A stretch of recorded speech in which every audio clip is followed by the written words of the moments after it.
E aí, galera inteligente dessa internet, eu sou a Milena Faria Pintori. Você tá na minha playlist de Brado Mudo, o meu romance histórico que se passa no Brasil, colônia de Portugal, numa capitania hereditária, onde a gente acompanha a Normadin e a Candelária, filha de donatário e escrava, se apaixonando.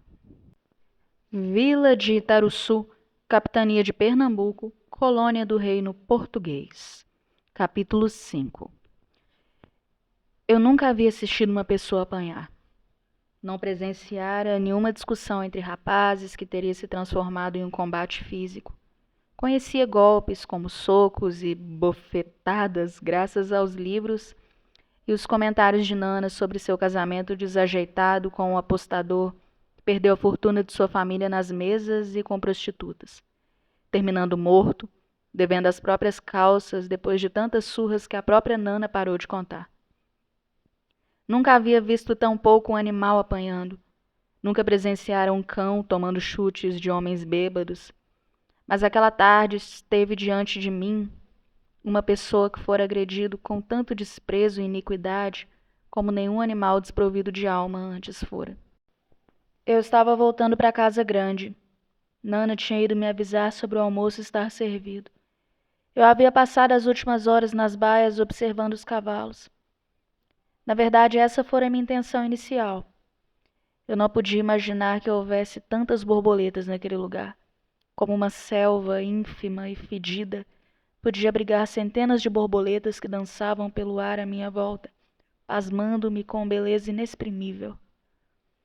Eu poderia seguir a uma delas cegamente diante de inúmeros perigos. Nunca pude compreender a paixão que insistia em nutrir por elas. Simplesmente encantavam-me. Passavam a maior parte de suas vidas em casulos, sutis e delicadas, alcançavam a liberdade e morriam.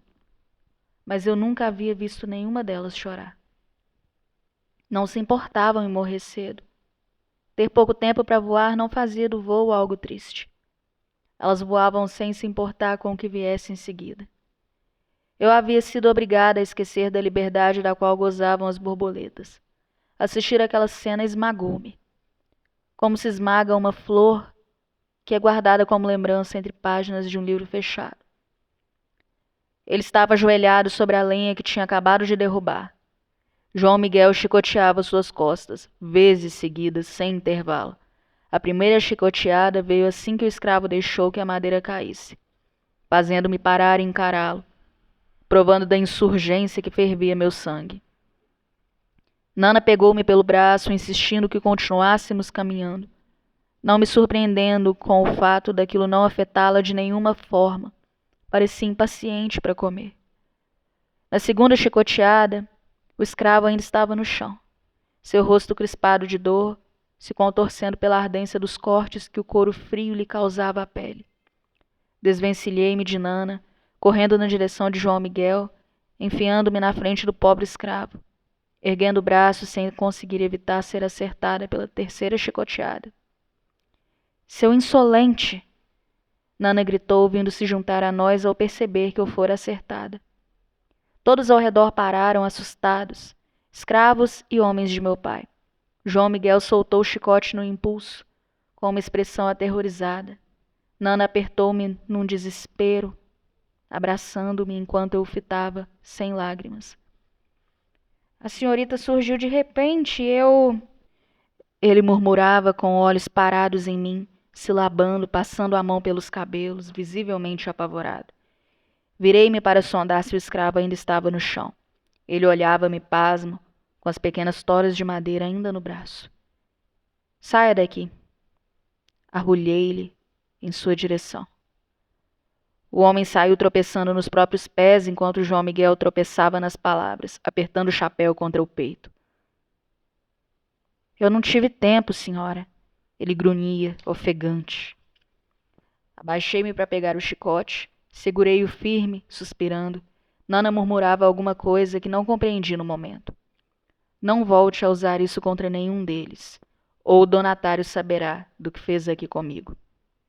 Assegurei, engolindo a seco. Mas não foi minha culpa, senhorita. Ele relutou, tentando se fazer ser ouvido, enquanto eu caminhava em direção à casa grande, sendo seguida por Nana. Que desatino! O que fez?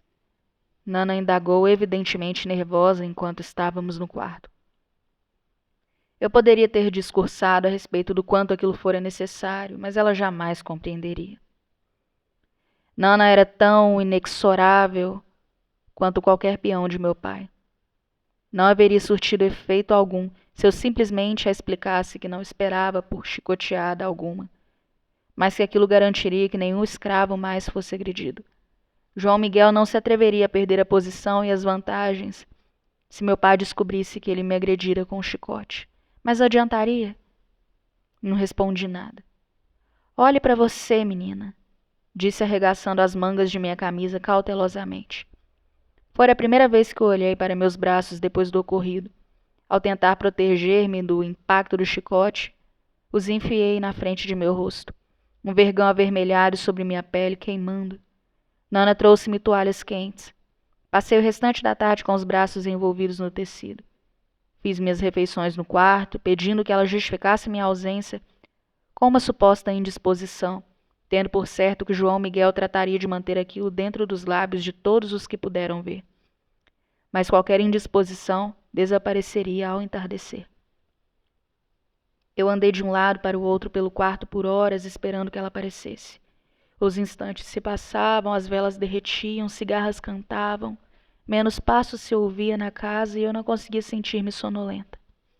Estava extremamente ansiosa, morria e renascia a cada minuto, morrendo por ter dado um passo a mais sem que ela tivesse atravessado a porta dos meus aposentos, renascendo para a esperança de que no próximo passo ela estivesse lá. Demorei para compreender que ela não teria coragem o bastante para aparecer. Tempo suficiente para ouvir os galos cantarem enquanto eu ainda transitava de um canto para o outro, sem querer dar-me conta de que ela não iria por falta de interesse, porque não queria estar comigo, não queria estar ali comigo, não queria estar comigo. Nada havia frustrado-me mais do que aquilo em toda uma existência. Deitei-me sem ânimo em olhar a janela aquela manhã. Fitei o chicote sobre o criado, os livros na estante. Sentia-me presa num truque de mágica. Uma pomba estivera perto de libertar minha alma e então fora guardada novamente na cartola. Fui acordada por um som incômodo e persistente. Meus olhos travaram uma luta para permanecer abertos, mas não tinha silêncio suficiente para tornar o quarto propício a meu sono. O barulho das cerdas da escova no chão de madeira. Alguém limpava o quarto. Sentei-me na cama aborrecida, esfreguei os olhos e a vi como na primeira vez, ajoelhada e limpando. Eu incomodo? Perguntou-me, repetindo a cena, mas dessa vez seus olhos não encontraram os meus. Caso eu queira, você pode voltar em outro momento. Eu continuei, pensativa, trazendo suas palavras à tona. Ela sequer me olhou, fazendo-me perceber que eu não merecia ao menos sua atenção, permanecendo de cabeça baixa. Eu a esperei, Candelária. Não pude vir, senhora. Peço-lhe desculpas. Obtive uma resposta gélida. Mesmo que nada tivesse mudado, tudo parecia tão diferente. Acha que não poderá vir hoje novamente? Sondei sem resposta. O som das cerdas encharcadas de espuma e sabão se intensificou, abaixando minha voz. Fitei o vazio, desfiz os lençóis e coloquei os pés no chão gelado. Era a única sensação de frescura que aquele lugar tinha a me oferecer. Cruzei os braços, tentando disfarçar a camisola e sentei-me ao seu lado, como uma criança, abraçando os próprios joelhos. A senhora vai se molhar. Ela advertiu, parando de esfregar, com impaciência. Descruzei os braços, levando minha mão até seu rosto. Ergui seu queixo de modo a fazer olhar para mim. E quando vi seus olhos, pude compreender o porquê de ter estado tão relutante. Tentei não sentir dor. Tentei enganar-me, conjecturando uma apatia que já não existia mais em relação àquilo. Mas estava ciente de minha queda. Quem fez isso?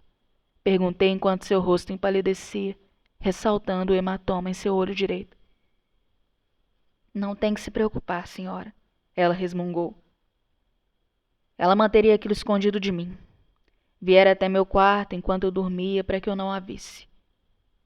Para não ter que se explicar, mesmo sabendo que eu poderia punir quem houvesse tentado apagar a beleza daqueles olhos. Mas por quê? Por que escondeu?